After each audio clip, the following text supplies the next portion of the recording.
দেলোয়ার ভাইকে পিটাইয়া পিটাইয়া তারা আমার কোমর থেকে পা পর্যন্ত তারা রোলিং করতো। পায়ের তালুতে যতক্ষণ পর্যন্ত আমার সেন্স থাকতো ততক্ষণ পর্যন্ত তারা টর্চার করতো। এরপর আমাকে ঝুলিয়ে রাখতো প্লাস দিয়ে, আবার নখগুলোকে তারা তুলে নিত। সব শেষ করছে। এরপরে আরেকজন লোকে কয় যে যা পিটাইছে লোকটা কিন্তু ভালো, লোকটা কিন্তু ভালো।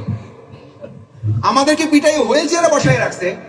ওখানে অন্তত 50 জন আসামির মধ্য থেকে যে নতুন দায়িত্বে আসছে আইসে বলতো যে ডক্টর শফিকুল ইসলাম মাসুদ স্যারকে একটু হাত জাগান। আমি বললাম পিঠে শোয়াইয়া হুইল চেয়ারে বসায় রাখছে না, স্যার ডাকেন ঘটনা কয় উপর থেকে নির্দেশ আছে আপনার জন্য কোনো অসম্মান না হয়।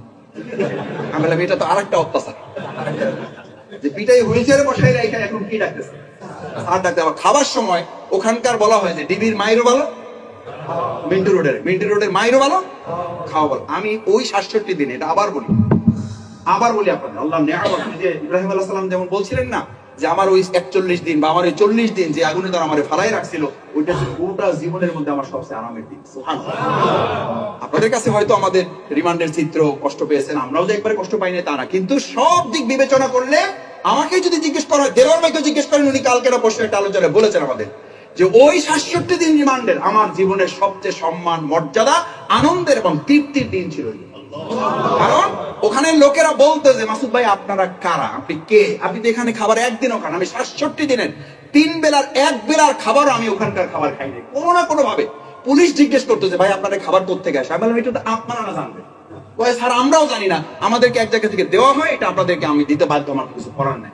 কোনোদিন নান রুটি, কোনোদিন স্যুপ, কোনোদিন গ্রিল, কোনোদিন বিরিয়ানি, কোনোদিন কাবাব, এইসব নিয়ে হাজির। আমি বিশ্বাস করি এই কাজ যে বা যারা সংগ্রহ করুক বা যারা করেছেন সম্পাদন, এই কাজ মানুষের দ্বারা হয় না, এই কাজ কে করিয়েছে?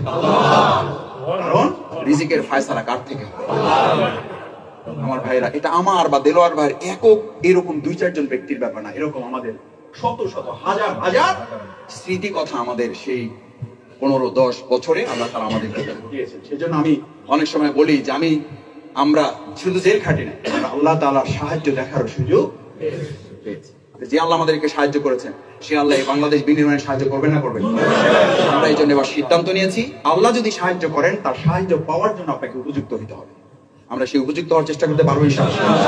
উপযুক্ত হওয়ার জন্য একটা কথা বলে আমার বক্তব্য শেষ করবো, সেটা হচ্ছে যে আমরা এবার সিদ্ধান্ত নিয়েছি বাংলাদেশ জামাত ইসলামীর অনেক সমাজ কল্যাণমূলক কাজ আমাদের পরিচালিত আছে।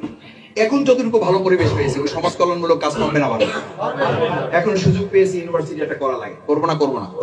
এখন সুযোগ পেয়েছি 5টা হাসপাতাল আমাদের আরো করা দরকার। মীর কাসেম আলী ভাই একটা করে যদি স্বাস্থ্য জগতে বিপ্লব করতে পারে, তাহলে ওনারা চলে গেছেন, ওনারা চ্যালেঞ্জ করে গেছেন। আমি ওনার একদম কানের কাছে যখন ওনাকে ফাঁসিতে নিয়ে যাবে সেদিন আমার সাথে ওনাকে বের করেছেন ফাঁসিতে নেওয়ার জন্য চেঞ্জ করতে, আর আমাকে বের করেছেন কোর্টে নেওয়ার জন্য। সৌভাগ্যবশত সুবেদার যিনি ছিল বলে যে মাসুদের চান্স হয়েছে, উনি হাঁটতে থাকবে, আপনি একটু জোরে হাঁটবেন, হাইটা ওনার হাত ধরে ফেলবেন, কোলাকুলি ফেলবেন, কোলাকুলির মধ্যে থাকা অবস্থায় আমি আপনাকে ছাড়াই নিয়ে আসবো যাতে আমার কোনো সমস্যা না হয়, বাট আপনি কোলাকুলি মিস করবেন না। সুবহানাল্লাহ। এরকম সহযোগিতা আমাদেরকে ভাইরা করেছে। আমি বহুবার বলেছি, আপনাদের কাছে মনে হয় যে সব আমাদের শত্রু, সব আমাদের শত্রু। কোলাকুলি করেছে একদম আমার কানের কাছে ওনার ঠোঁটটা, এখন আমার এই কানে ওনার ঠোঁটের উষ্ণতা অনুভব করি। আমি বললাম মীর কাসেম ভাই আপনাকে কোথায় নিয়ে যাচ্ছে আমি জানি না। বলছে কোথায় নিয়ে যাবে, আল্লাহর যা ফয়সালা আছে তাই হবে। আমি বললাম আপনার তো অনেক কাজ বাকি আছে। বলছে যে না এটা বলো না, আমার যা করার কথা ছিল আল্লাহ হয়তো তা করার কাজ সম্পন্ন করেই দিয়েছেন, বাকি কাজ আমাদেরকে করতে হবে। এই বাকি কাজ আমাদেরকে করতে হবে, এই দায়িত্ব আমাদের উপর আছে না নাই? আজকে একটা ব্যাংক দিয়ে কি আমরা সন্তুষ্ট থাকবো? এনায়েত ভাই থাকলে সুবিধা হইতো, এনায়েত ভাইয়ের ভাইয়েরা এখানে আছেন, আমরা এই ব্যাংক আরো বাড়াবো। আমাদের এক হাসপাতালে এক ব্যাংকই যদি ওদের মাথা গরম হয়ে যায়, তাহলে আরো কিছু ব্যাংক এবং হাসপাতাল করে ওদের পুরা পালপটিশন আমরা গরম করে দেবো, যাতে ওরা আবল তাবল বকা আরো কি করে দেয়। আবল তাবল বকতেছে না? বকতেছে। ওই জন্য বাংলায় আছে, রেগে গেলেন তো তাদের সাথে আমাদের যুদ্ধ করে হাঁটতে হবে না, তারা রেগে গিয়েই যাবে। আমরা ভালো কাজের মধ্য দিয়েই তাদের সাথে আমরা মোকাবেলা করব ইনশাআল্লাহ। সেজন্য আমরা হাসপাতাল করব ইনশাআল্লাহ, বিশ্ববিদ্যালয় করব ইনশাআল্লাহ। বুঝেন? কিন্তু যদি করা লাগে তাহলে মাসলা আর জিজ্ঞেস করেন না যে ভাই আমাদের যাকাতের টাকা কই দিবেন, সোজা মাসলা জিজ্ঞেস করেন। মাসলা একটা, 8টা খাতের মধ্যে একটা খাতের নাম হলো ফি সাবিলিল্লাহ। যতক্ষণ পর্যন্ত আল্লাহর জমিন, আল্লাহর দিন বিজয় না হয় ততক্ষণ 7 খাতের পরিবর্তে এটাই হচ্ছে একমাত্র খাত যেই খাতে দিলে রাষ্ট্র প্রতিষ্ঠা করার পর বাকি 7 খাতে ভূমিকা পালন করবে ইসলামী রাষ্ট্র। আর তার আগ পর্যন্ত আপনি সাত খাতে দিতে থাকবেন, ফিসাবিলিল্লাহ দিবেন না, দিতেই থাকবেন, আর গ্রহিতা কমতে থাকবে। কমছে, বরং মৃত্যু মিছিল হয়ে যায়।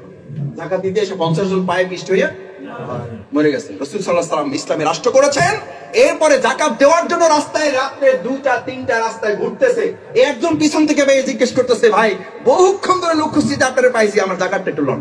ওই যে আপনি বাইরেছেন কবে? আমি 2 দিন আগে। আমি 3 দিন আগে বাইরেছি, আমি 3 দিন আগে বাইরেছি, আমার টলন। আমি আপনাকে কথা দিয়ে যাচ্ছি, বাংলাদেশ জামাত ইসলামের এই খাতে এই বিশ্বাস আমানতদারিতা নিয়ে জামাতের হাতে আপনার জাকাত তুলে দেন, আমরা কয়েক বছরের মধ্যে জাকাত দাতা পাওয়া যাবে, জাকাত গ্রহীতা বলে বাংলাদেশ আর কেউ থাকবে। আমার চ্যালেঞ্জ না, এটা কার চ্যালেঞ্জ? এটা ইসলামের সৌন্দর্য, এটা ইসলামের ইতিহাস। এই ইতিহাস থেকে আপনিও বের হতে পারবেন না। যারা অনেকেই বলেন, আমি এবার এটা বলেছি গতকালকের একটা ওয়ারিনা সূত্রপুরের প্রোগ্রামে, যে এবার আপনি আত্মীয়র কাছ থেকে একটু ইয়ালান, মাপলান, যে আমার চাচা, আমার খালা, আমার খালু, তোমার হক আছে, তোমার এবার 50,000 টাকা দেওয়ার কথা ছিল, তোমার আমি এবার 20,000 টাকা দিলাম। কারণ 2025 সালটা অন্য যে কোনো সালের চেয়ে একটু ব্যতিক্রম না? ব্যতিক্রম, একটু টার্নিং পয়েন্ট না? Normal turning point. এই 25 সালের উপরে ডিপেন্ড করবে বিগত 25 বছর বাংলাদেশ কোন দিকে হাঁটবে। এই 25 বছর কোন দিকে হাঁটবে, এই 2025 সালকে যদি আপনি গুরুত্বের বিবেচনায় নিতে ব্যর্থ হন, তাহলে আপনি ব্যর্থ হন নাই, জামাত ইসলামী ব্যর্থ হয় নাই, বাংলাদেশ ব্যর্থ হবে।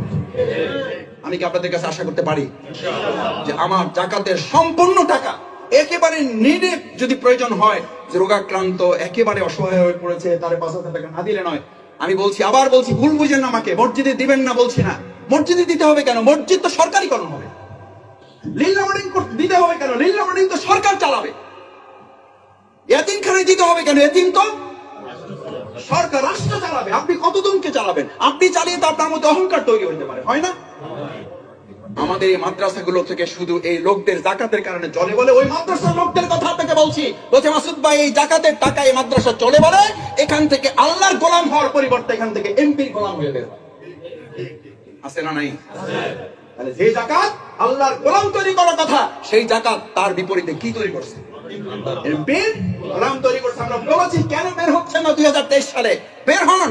বলছে মাসুদ ভাই তার মাদ্রাসাটা কি হয়ে যাবে? বলছে আপনারা নিজেরাই বলেছে, বলছে আপনারা তো ব্যাংক রেখে আপনারা বের হতে পারছেন, ব্যাংক ছেড়ে দিচ্ছেন। বলছে হ্যাঁ ছেড়ে দিচ্ছি, কারণ এই ব্যাংক তো আমাদের না, ব্যাংক কার হাতে? আল্লাহ চাইলে আবার আমাদের হাতে দেবেন। ইউনিভার্সিটি রেখে আমরা চলে আসছি, আল্লাহ বসে। আপনি আল্লাহর জন্য চলেন, গোটা দুনিয়া আল্লাহ আপনার হাতে তুলে পারবেন ইনশাআল্লাহ। সেই প্রত্যাশা ব্যক্ত করে আবারও সবাইকে ধন্যবাদ কৃতজ্ঞতা জানিয়ে, কেউ কষ্ট পেয়ে থাকলে আল্লাহর রাস্তায় আপনারা ক্ষমা সুন্দর দৃষ্টিতে দেখবেন। এবং যে কথাগুলো আমাদের আলোচনা হয়েছে একদম শুরু থেকে এ পর্যন্ত, আমরা আবারও আমাদের ইনায়েত ভাই নাতির জন্য দোয়া করি। আমরা জানি না ঠিক কি অবস্থা আছে, আশা করি আল্লাহ তাআলা আজকের এই মজলিসের কারণে তাকে পূর্ণ সুস্থতা দান করবেন। আমাদের মধ্যে অনেক মুরব্বী অসুস্থ অবস্থায় এসেছেন, তাদের জন্য আমরা দোয়া করি। অনেক মুরব্বী অসুস্থতার কারণে আসতে পারেন নাই, আমরা তাদের জন্য দোয়া করি। যারা ইন্তেকাল করেছেন, আল্লাহ তাআলা কবরকে জান্নাতুল ফেরদাউস হিসাবে কবুল করুন। আসসালামু আলাইকুম ওয়া রাহমাতুল্লাহি ওয়া বারাকাতুহু।